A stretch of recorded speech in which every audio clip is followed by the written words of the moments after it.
Imam Syafi'i ketika berguru di kota Mekkah, beliau disuruh oleh gurunya, "Wahai Muhammad, pergilah engkau ke Madinah untuk berguru lagi. Karena sesungguhnya ilmuku sudah habis, semuanya sudah kuajarkan padamu." Imam Syafi'i menuruti gurunya itu dan berpamitan kepada ibunya. Berkatalah ibundanya, "Nak, pergilah engkau menuntut ilmu di jalan Allah. Kita ketemunya nanti di akhirat." Maka Imam Syafi'i pun berangkat ke Madinah mencari guru untuk belajar. Saat itu usianya masih sangat muda. Di Madinah, beliau berguru kepada Imam Malik. Tak butuh waktu lama bagi Imam Syafi'i untuk menyerap ilmu dari Imam Malik sehingga semua orang terkagum-kagum dibuatnya. Termasuk sang guru yang pada saat itu merupakan ulama tertinggi di Madinah, tampuknya kutub Hijaz, yaitu Imam Malik. Imam Syafi'i menjadi murid kesayangan Imam Malik. Selesai belajar di Madinah, Imam Syafi'i masih melanjutkan pencarian ilmunya ke Irak. Irak saat itu juga merupakan salah satu kutub ilmu se-Islam selain Madinah, karena di sana ada Imam Abu Hanifah dan murid-murid beliau. Jadi, pada masa itu terdapat dua kutub ilmu Islam, yaitu kutub Hijaz di Madinah yang mana Imam Malik sebagai maha gurunya, dan ada kutub Baghdad di mana Imam Abu Hanifah sebagai maha gurunya. Berangkatlah Imam Syafi'i mengembara ke Irak, dan Imam Syafi'i menimba ilmu di sana kepada murid-muridnya Imam Abu Hanifah atau Imam Hanafi. Meski sudah banyak menyerap ilmu di Irak, Imam Syafi'i belum ingin pulang karena belum ada panggilan dari ibundanya. Di Irak, Imam Syafi'i berkembang menjadi murid yang terkenal sangat pintar dan tercerdas, sehingga dalam waktu singkat beliau sudah diminta untuk mengajar. 1 murid, 2 murid, 3 murid, sampai ribuan murid berbondong-bondong datang untuk berguru kepadanya. Hingga ia pun menjadi ulama besar yang terkenal ke seluruh penjuru Irak hingga Hijaz pada waktu itu. Ketika musim haji datang, ibunya Imam Syafi'i selalu menunaikan haji. Suatu ketika di musim haji di Masjidil Haram, ada sebuah pengajian besar yang mana pengajiannya dipimpin oleh seorang ulama besar dari Irak. Ulama besar dari Irak ini dalam ceramahnya sebentar-bentar berkata, "Qala Muhammad bin Idris Asy-Syafi'i, qala Muhammad bin Idris Asy-Syafi'i," telah berkata Muhammad bin Idris Asy-Syafi'i. Ibundanya Imam Syafi'i yang juga turut mendengar pengajian itu bertanya-tanya, "Muhammad bin Idris Asy-Syafi'i yang disebut guru besar itu Muhammad bin Idris Asy-Syafi'i yang mana?" Karena Muhammad adalah anaknya dan Idris adalah nama suaminya. Maka bertanyalah ibunya kepada ulama besar tadi, "Wahai Syekh, maaf saya bertanya, siapakah itu Muhammad bin Idris Asy-Syafi'i?" Dengan bangganya kiai besar itu berkata, "Dia adalah guruku, seorang ulama besar dari Irak yang berasal dari kota Mekkah ini."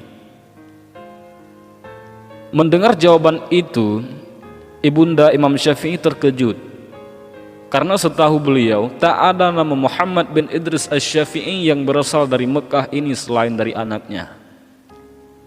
Maka ibundanya Imam Syafi'i berkata, "Ketahuilah wahai Syekh, sesungguhnya Muhammad bin Idris Asy-Syafi'i itu adalah anakku." Mendengar jawaban itu, kiai besar itu pun terkejut. "Benarkah itu wahai ibu?" Ibunya Imam Syafi'i masih ada.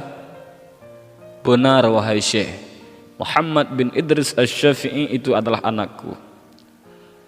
Maka beliau pun hormat kepada ibu Imam Asy-Syafi'i tersebut.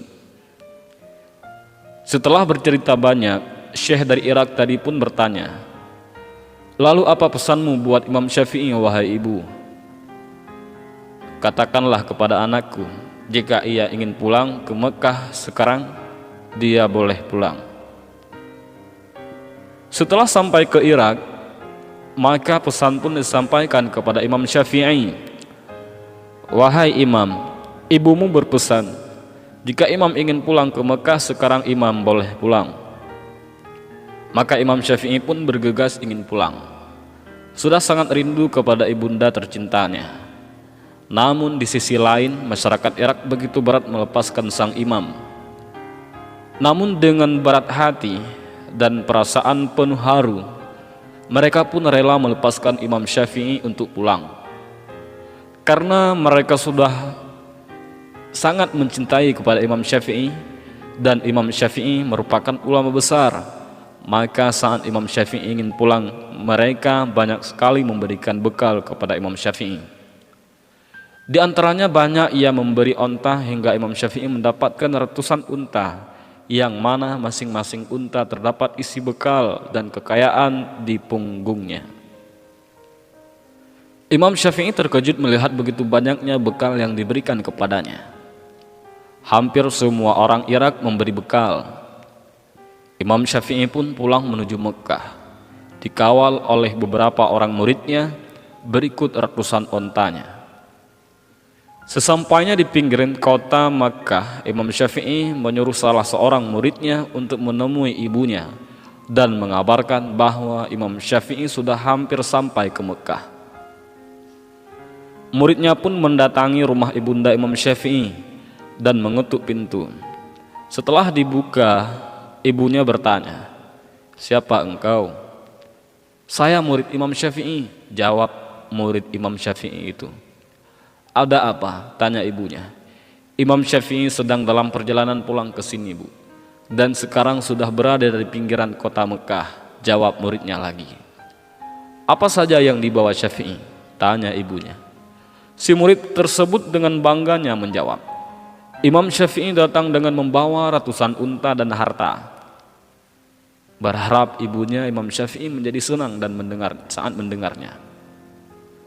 Bukannya senang, ibunya Imam Syafi'i malah marah. "Syafi'i membawa ratusan unta? Aku menyuruh berkelana bukan untuk mencari dunia. Katakan kepada Syafi'i bahwa dia tidak boleh pulang ke rumah," tegas ibunya sambil menutup pintu dengan marah. Dan murid Imam Syafi'i pun terkejut. Maka dengan perasaan yang serba salah, murid tersebut menyampaikan pesannya kepada Imam Syafi'i. Ketika mendengar pesan tersebut, Imam Syafi'i gemetaran ketakutan. Imam Syafi'i pun memerintahkan kepada muridnya untuk mengumpulkan warga miskin yang ada di kota Mekah. Lalu semua unta berikut hartanya diberikan kepada warga Mekah hingga tak tersisa.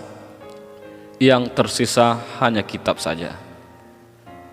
Maka si murid tadi pun disuruh kembali menemui sang ibu. Sesampainya di rumah, murid tadi menceritakan kepada sang ibu yang bahwa semua unta dan hartanya sudah dibagikan kepada warga Mekah, dan yang tersisa hanya kitab dan ilmunya saja. Maka Imam Syafi'i pun diperbolehkan pulang. Wallahu a'lam bishawab.